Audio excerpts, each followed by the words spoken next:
ನಾವು ಕಡಿಮೆ ಕೂಲಿಲಿ 3-4 ಸಾವಿರ ರೂಪಾಯಿಗೆ ನಾವು ದುಡಿತಾ ಇದ್ದೀವಿ.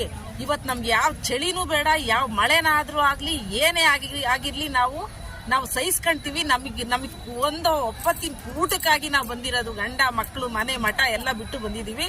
ನಮ್ಗೆ ಏನೇ ಚಳಿ ಆದ್ರೂ ಕೂಡ ನಾವು ಬೀದಿಲೇ ಮಲಗ್ತೀವಿ. ನಾವು ಇಲ್ಲಿ ಬಿಟ್ಟು ಹೋಗಲ್ಲ ಅಂತ ಅಂದ್ವಿ. ನಾವು ಚೌಟ್ರಿಲ್ ಮಲ್ಗಕ್ಕಲ್ಲ ನಾವು ಬಂದಿರೋದು.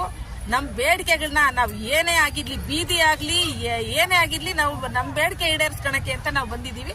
ನಾವು ಈ ಜಾಗ ಬಿಟ್ಟು ಕದಲಲ್ಲ ಅಂತ ಹೇಳಿ ನಾವು ಅವ್ರಿಗೆ ಹೇಳಿದೀವಿ ಸರ್. ಆದ್ರೆ ಇದು ನಮ್ಗೆ ಅಂಗನವಾಡಿ ನೌಕರರ ಸಂಘ ಆಗ್ಬೋದು, ಮತ್ತೆ ಬಿಸಿ ಊಟದವ್ರು ಆಗ್ಬೋದು, ಇವತ್ತು ನಮ್ಮ ಮೇಲೆ ಇದು ಬಹಳ ದೌರ್ಜನ್ಯ ಸರ್ ಇದು ಮಾಡ್ತಿದ್ದಾರೆ. ಈ ದೌರ್ಜನ್ಯಕ್ಕೆ ನಾವಂತೂ ಎದರಲ್ಲ.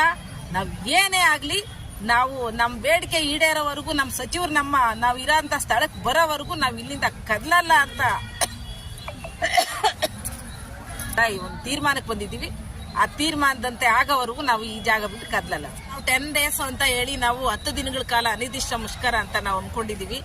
ಈ ಅನಿರ್ದಿಷ್ಟ ಮುಷ್ಕರ 10 days ಆಗ್ಬೋದು, ಎಷ್ಟು ದಿವಸನಾದ್ರೂ ಆಗ್ಲಿ, ನಮ್ಮ ಬೇಡಿಕೆ ಈಡೇರೋವರೆಗೂ ನಾವು ಇದ್ದೇಳಲ್ಲ. ನಾಳೆ ಎಲ್ಲಿ ಹೋಗ್ತೀರಾ ನೀವು? ಐಬಿಗೆ ಹೋಗ್ತೀರಾ? ಇಲ್ಲೇ ತುಮಕೂರು ಮಹಾನಗರ ಪಾಲಿಕೆ ಇಲ್ಲೇ ಇರ್ತೀವಿ ಸರ್. ಇಲ್ಲೇ ಇದೇ ಜಾಗದಲ್ಲೇ ನಾವು ಹೋರಾಟ ಮಾಡ್ತೀವಿ. ಏನ್ ನಿಮ್ಮ ಹೆಸರು? SD ಪಾರ್ವತಮ್ಮ ಅಂತ ಹೇಳಿ, ಮಧುಗಿರಿ ತಾಲೂಕು ಅಧ್ಯಕ್ಷರು, ಜಿಲ್ಲಾ ಉಪಾಧ್ಯಕ್ಷರು, CIT, ಆಶಾ ಕಾರ್ಯಕರ್ತರು, ಅಂಗನವಾಡಿ ನೌಕರ ಸಂಘದ ಅಧ್ಯಕ್ಷರು.